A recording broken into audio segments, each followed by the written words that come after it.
Arjun sprintait à travers la jungle. Il pouvait entendre le rugissement du tigre résonner derrière lui, chaque grondement faisant trembler la terre. La peur le propulsait vers l'avant, mais ce n'était pas suffisant. Le tigre gagnait du terrain sur lui. Il pouvait sentir son souffle chaud sur sa nuque. Juste au moment où il sentait les griffes du tigre sur le point de le déchirer, quelque chose d'incroyable se produisit. Son corps débordait de puissance, ses os se brisant et se reformant. Sa vision se brouilla, puis s'accentua, mais tout semblait différent. Il baissa les yeux vers ses pattes, couvertes de rayures oranges et noires. Il était devenu le tigre. La rumeur de leur transformation se répandit. Cela commença par des murmures, des histoires racontées à voix basse. Les habitants des villages parlaient de créatures mythiques, des protecteurs qui marchaient parmi eux. Les 5 jeunes hommes, chacun doté de l'esprit de l'animal emblématique de sa nation, étaient liés par le destin. Ils étaient étrangers, séparés par la langue et les coutumes, mais unis par leurs capacités extraordinaires et un destin commun. Arjun, le tigre du Bengale nouvellement émergé, fut le premier à ressentir l'appel. C'était une résonance profonde dans son âme, le poussant vers l'ouest. Il la suivit, laissant derrière lui sa jungle familière, guidé par une force invisible. Son voyage le mena sur les contreforts de l'Himalaya, où il rencontra Li Wei, le panda géant. Li Wei l'attendait. Il avait vu Arjun dans une vision, un tigre embrasé par l'esprit de l'Inde. Ensemble, ils commencèrent à comprendre que leur transformation n'était pas des incidents isolés, mais faisait partie de quelque chose de beaucoup plus vaste. Hiroshi, la grue japonaise, planait au-dessus des nuages, guidé par le soleil levant. Il avait toujours été attiré par le ciel, aspirant à la liberté. Maintenant, avec ses nouvelles ailes, il pouvait s'élever au-dessus du monde, un observateur silencieux. Sa vue perçante repéra un mouvement au sol, un éclair de rayures oranges et noires. Il descendit, atterrissant gracieusement devant Arjun et Li Wei. Ils furent surpris par son arrivée, mais quelque chose dans ses yeux calmes et intelligents leur disait qu'il était un allié. Jinsu, le puissant ours noir d'Asie, parcourait les montagnes coréennes, sa force amplifiée par sa transformation. Il ressentait un lien de parenté avec les ours, une connexion avec la nature sauvage qu'il habitait. Il avait toujours été un protecteur, un gardien de sa famille et de ses amis. Maintenant, son but lui semblait encore plus grand. Il perçut une odeur familière et étrange dans le vent. Cela le conduisit vers le sud, vers l'odeur de la jungle. Aslan, le tigre de Malaisie, était déjà au cœur de la jungle malaisienne, ses sens aiguisés par sa transformation. Il se déplaçait comme un fantôme, ses rayures se fondant parfaitement avec la lumière du soleil. Il avait toujours été un chasseur solitaire, mais il ressentait maintenant une attraction, une connexion à quelque chose qui dépassait sa jungle natale. Cela le conduisit à une clairière, où il trouva 3 silhouettes qui l'attendaient, un tigre, un panda et une grue. Il les encercla prudemment, son instinct lui disant qu'ils n'étaient pas des proies, mais des alliés. Li Wei, le plus sage du groupe, sentit l'interdépendance de leur destin. Il parla d'anciennes prophéties, murmurées de génération en génération, de gardiens qui se lèveraient pour protéger l'Asie des forces des ténèbres. Il pensait que leur transformation n'était pas un hasard. Ils avaient été choisis, chacun représentant la force et l'esprit de leur nation, destinés à s'unir contre une menace inconnue. Arjun, le stratège naturel, écoutait attentivement. Il comprenait le poids de la responsabilité qui accompagnait leur pouvoir. Il avait toujours été un leader, et maintenant, il savait qu'il devait prendre les devants et guider cette équipe improbable. Il suggéra qu'ils se rendent au temple Shaolin, un lieu de paix et de sagesse où ils pourraient s'entraîner ensemble et en apprendre davantage sur leur destin. Hiroshi, toujours pragmatique, approuva. Il savait que leurs forces individuelles seraient amplifiées s'ils apprenaient à travailler ensemble. Il suggéra d'utiliser leurs capacités uniques pour recueillir des informations, pour découvrir la nature de la menace dont parlait Li Wei. En tant que grue, il pouvait parcourir de vastes distances, observant sans être vu. Aslan, en tant que tigre, pouvait se déplacer silencieusement dans la jungle, recueillant des renseignements. La force et la férocité de Jinsu feraient de lui un adversaire redoutable. Et Li Wei, avec sa sagesse et sa connaissance des traditions anciennes, pourrait les guider vers leur véritable but. Le voyage vers le temple Shaolin fut semé d'embûches. Ils affrontèrent des tempêtes, des cols de montagnes dangereux et des embuscades tendues par des ennemis inconnus qui semblaient connaître leur pouvoir. Mais à travers tout cela, leur lien se renforça. Ils apprirent à compter les uns sur les autres, à faire confiance à leur instinct et à exploiter leurs capacités uniques en équipe. Ils n'étaient plus seulement des individus, mais les gardiens d'Asie, unis par le destin pour protéger leur patrie des ombres qui menaçaient de la consumer. Le temple Shaolin se dressait au sommet d'une montagne enveloppée de brumes et de légendes. C'était un lieu de sagesse ancienne, où les moines entraînaient leur esprit et leur corps pour atteindre l'illumination. Les gardiens furent accueillis par le grand maître, un vieil homme au visage buriné, dont les yeux semblaient détenir des siècles de savoir. Il les attendait, guidé par une prophétie transmise de génération en génération. Il parla d'une obscurité qui se répandait à travers l'Asie, une force maléfique qui cherchait à exploiter l'équilibre de la nature à ses propres fins. Le grand maître révéla que leur transformation n'était pas de simples dons, mais les symptômes d'une perturbation de l'équilibre des pouvoirs. Une énergie noire manipulait la force vitale de la Terre, transformant les créatures en formes monstrueuses et corrompant l'esprit des hommes. Cette énergie, expliqua-t-il, était attirée par les émotions puissantes, la peur, la colère, la haine. Elle se nourrissait du chaos et de la discorde, devenant plus forte à chaque conflit qu'elle déclenchait. Il les avertit que leur plus grand défi ne serait pas de maîtriser leurs formes animales, mais de contrôler les instincts primaires qui les accompagnaient. L'énergie noire chercherait à exploiter leurs faiblesses, à retourner leur pouvoir contre eux. Leur seul espoir était de trouver l'équilibre en eux-mêmes, d'exploiter la sagesse de leurs esprits animaux tout en conservant leur compassion et leur raison humaine. Pendant des semaines, les gardiens s'entraînent sans relâche. Ils méditent avec les moines, apprenant à contrôler leur respiration et à calmer leur esprit. Ils s'affrontent, perfectionnant leurs compétences au combat et apprenant à travailler en équipe. Ils étudient des textes anciens, découvrant les secrets de leur pouvoir et l'histoire des ténèbres auxquelles ils sont confrontés. À mesure que leur formation progresse, les murmures des ténèbres qui approchent s'intensifient. Des rapports arrivent de toute l'Asie, des villages terrorisés par des créatures monstrueuses, des responsables gouvernementaux qui se comportent étrangement, des rumeurs d'une organisation secrète opérant dans l'ombre. Les gardiens savaient que le moment était venu de mettre leur formation à l'épreuve. Le sort de l'Asie, et peut-être du monde, reposait sur leurs épaules. 5e section, l'ordre dévoilé. Leur première mission les conduisit au cœur de Hong Kong, une ville vibrante d'énergie, où les traditions anciennes se heurtaient aux ambitions modernes. Des rumeurs circulaient sur un puissant homme d'affaires, Masaru Tanaka, qui avait amassé une fortune grâce à des accords impitoyables et à des liens étroits avec le monde criminel. Les renseignements suggéraient que Tanaka était plus qu'un simple homme d'affaires avisé.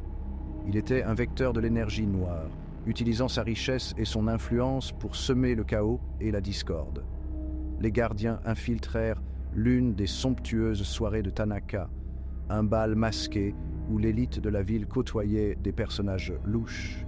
Hiroshi, sous sa forme humaine, se fondit parfaitement dans la foule, ses yeux perçants observant chaque interaction.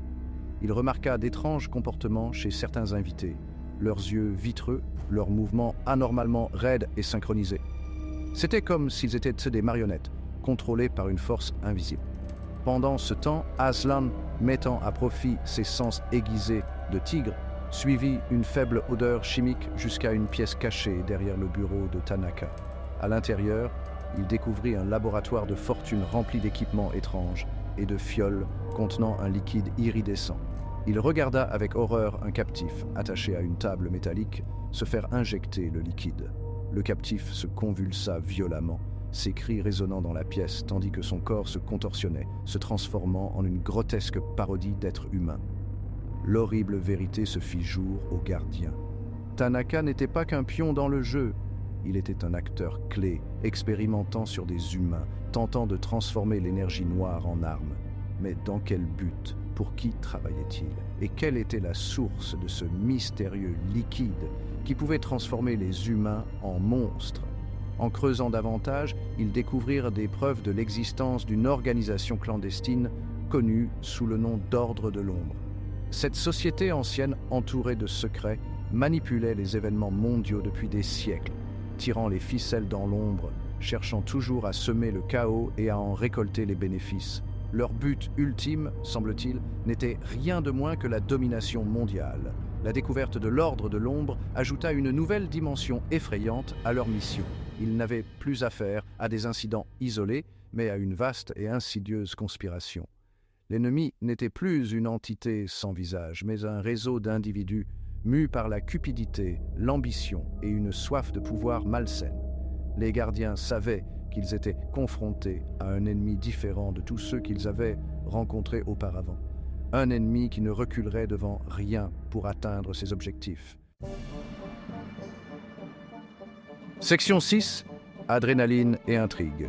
L'enquête sur l'Ordre de l'Ombre les entraîna dans un terrier d'intrigues et de dangers. Hiroshi, avec sa grâce de grue, infiltra les rassemblements de la haute société, écoutant les conversations et rassemblant des bribes d'informations. Il apprit l'existence de réunions secrètes, de messages codés et de transactions clandestines, chaque indice les conduisant plus près du cœur de la conspiration. Arjun, le stratège, utilisa son esprit vif pour analyser les schémas des activités de l'ordre. Il remarqua une corrélation entre leurs mouvements et les pics de conflit dans les zones de conflit mondial. Il semblait que l'ordre prospérait sur le chaos, bénéficiant de la peur et de l'instabilité qui s'ensuivaient. Il soupçonnait qu'il manipulait les événements à l'échelle mondiale, orchestrant des guerres et des catastrophes pour servir leurs propres intérêts. Li Wei, s'appuyant sur sa connaissance des traditions anciennes, reconnut des symboles et des rituels associés à l'ordre dans des récits historiques de peste, de famine et d'effondrement de sociétés. Il était convaincu qu'il puisait dans un pouvoir sombre et ancien, une force qui précédait la civilisation humaine et menaçait de démanteler le tissu même de la réalité. Jinsu et Aslan, les muscles de l'équipe, utilisèrent leur force et leur sang accru pour traquer les agents de l'ordre, infiltrant des installations sécurisées et perturbant leurs opérations. Ils rencontrèrent des créatures génétiquement modifiées, des humains ayant subi un lavage de cerveau et des armes technologiquement avancées, chaque rencontre témoignant des vastes ressources et de l'ambition impitoyable de l'ordre. Leur enquête révéla que le véritable objectif de l'ordre n'était pas seulement de contrôler les gouvernements et les économies, mais quelque chose de bien plus sinistre. Ils récoltaient une substance appelée adrénochrome sur leurs victimes, un composé psychoactif produit par le corps humain dans les moments de peur et de terreur extrême. Ils pensaient que cet adrénochrome détenait la clé du déverrouillage des capacités psychiques et de l'accès à un état de conscience surhumaine. Les gardiens réalisèrent avec une horreur croissante que l'ordre était en train de constituer une armée de super-soldats alimentés par l'adrénochrome et contrôlés par leur volonté obscure. Ils étaient sur le point de libérer une force qui pouvait plonger le monde dans le chaos, une force qui menaçait d'asservir l'humanité et d'ouvrir la voie à une nouvelle ère de ténèbres. 9e section. Une nouvelle aube, une nouvelle menace. La salle du sommet devint un tourbillon de fourrures, de griffes et de puissance surnaturelle. Les gardiens, chacun une force de la nature, se battaient avec la férocité d'animaux acculés, leurs mouvements un flou aux yeux étonnés des dirigeants mondiaux pris entre deux feux. Arjun, un tourbillon orange et noir, déchira les rangs de l'ordre, ses griffes déchirant leur défense. Li Wei, une montagne de fourrure et de muscles, envoya des ondes de choc à travers la pièce à chaque coup de patte sismique, son attitude tranquille remplacée par la fureur, juste d'un protecteur méprisé. Hiroshi, un phare blanc sur le fond austère du chaos, fondit et piqua, son bec une arme tranchante comme un rasoir contre les soldats de l'ordre. Sa vue aérienne lui permit de coordonner les attaques des gardiens, les guidant par des appels rapides et des manœuvres stratégiques. Jinsu, une force de la nature imparable, se fraya un chemin à travers les rangs ennemis, ses rugissements résonnant dans la salle, semant la peur dans le cœur des soldats les plus endurcis. Sa force immense lui permit de maîtriser plusieurs adversaires à la fois, les jetant au loin comme des poupées de chiffon. Aslan, un flou de rayures oranges et noires, se déplaça comme un fantôme à travers le chaos, ses griffes un murmure de mort qui faucha ses cibles avant même qu'elle ne sache qu'il était là. Sa vitesse et son agilité firent de lui un cauchemar pour les soldats de l'ordre, qui se retrouvèrent dépassés et déjoués à chaque tournant. Le cours de la bataille commença à tourner. Les gardiens, combattant comme un seul homme, repoussèrent les forces de l'ordre, leurs attaques coordonnées submergeant leurs adversaires. Les dirigeants mondiaux, témoins de la bataille surnaturelle qui se déroulait sous leurs yeux, ne purent que regarder en silence, pris entre l'admiration et la terreur. Le directeur, réalisant que son plan s'effondrait, fit un geste désespéré. Il activa un dispositif caché sous la scène, une sphère pulsante d'énergie noire qui crépitait d'une puissance brute. Une vague d'énergie jaillit du dispositif, s'abattant sur les gardiens, les projetant contre les murs. Un concert de halètements et de cris emplit l'air tandis que le monde regardait, retenant son souffle, son destin suspendu à un fil. Les gardiens, affaiblis, mais entiers, se relevèrent lentement, leurs yeux rivés sur le directeur, leur détermination inébranlable. La bataille était loin d'être terminée. Le directeur, la voix empreinte de désespoir, lança un ultimatum. « Rejoignez-moi ou périssez avec le reste de votre espèce ». Les gardiens, debout et unis, savaient qu'ils n'avaient qu'un seul choix. Le sort du monde reposait sur leurs épaules. L'affrontement final avait commencé. 10e section, Gardiens d'Asie. L'air crépitait de tension alors que les gardiens affrontèrent le directeur, la sphère pulsante d'énergie noire, projetant une lueur étrange sur la salle du sommet dévastée. Le monde entier retenait son souffle, le destin des nations en jeu. C'était le moment de vérité. Arjun, puisant dans la férocité du tigre et sa propre intelligence stratégique, élabora un plan. Li Wei, canalisant la tranquillité du panda au milieu du chaos, s'ancra, devenant un phare de sérénité et de force. Hiroshi, avec la perspective de la grue, scruta le champ de bataille, identifiant les faiblesses dans les défenses du directeur. Jinsu, animé par la résolution inébranlable de l'ours, se prépara à libérer toute sa puissance. Et Aslan, rapide et silencieux comme le tigre, attendit le moment opportun pour frapper. La bataille fit rage, un tourbillon de pouvoir surnaturel et de lutte acharnée. Le directeur, alimenté par l'énergie noire, était un adversaire redoutable, ses attaques imprévisibles et dévastatrices. Mais les gardiens, combattant à l'unisson, contrèrent chacun de ses mouvements, leur travail d'équipe et leur foi inébranlable en leur cause étant leurs meilleures armes. Arjun, dans une manœuvre audacieuse, détourna l'attention du directeur, attirant ses tirs tandis que Li Wei créait une onde de choc sismique qui fissura le sol sous les pieds du directeur. Hiroshi, avec des réflexes fulgurants, fondit et arracha la sphère pulsante d'énergie noire des mains du directeur. Le directeur, fou de rage et désespéré, se jeta sur Hiroshi, mais Jinsu l'intercepta, leur forme titanesque entrant en collision dans une pluie d'étincelles et de fureur. Aslan, saisissant sa chance, se déplaça comme un fantôme, ses griffes trouvant leur marque, coupant le lien entre le directeur et la source de son pouvoir. Le directeur, vidé et vaincu, s'effondra, son règne de terreur anéanti par la puissance combinée des gardiens. La sphère d'énergie noire, désormais inerte dans les mains de Hiroshi, pulsa faiblement, rappelant la menace qui avait été évitée. Le monde entier regarda avec étonnement la nouvelle de l'issue du sommet se répandre comme une traînée de poudre. L'ordre de l'ombre, démasqué et brisé, fut plongé dans le chaos. Ses plans de domination mondiale étaient réduits à néant, contrecarrés par 5 jeunes hommes et les esprits de leurs gardiens animaux. Les gardiens, salués comme des héros, savaient que leur tâche était loin d'être terminée. Les graines des ténèbres avaient été semées, et la vigilance serait leur fardeau éternel. Mais pour l'instant, ils s'accordèrent un moment de triomphe, debout, ensemble en tant que protecteurs de l'Asie, leurs liens forgés dans le feu de l'action, leurs esprits s'envolant avec la certitude qu'ils avaient fait la différence.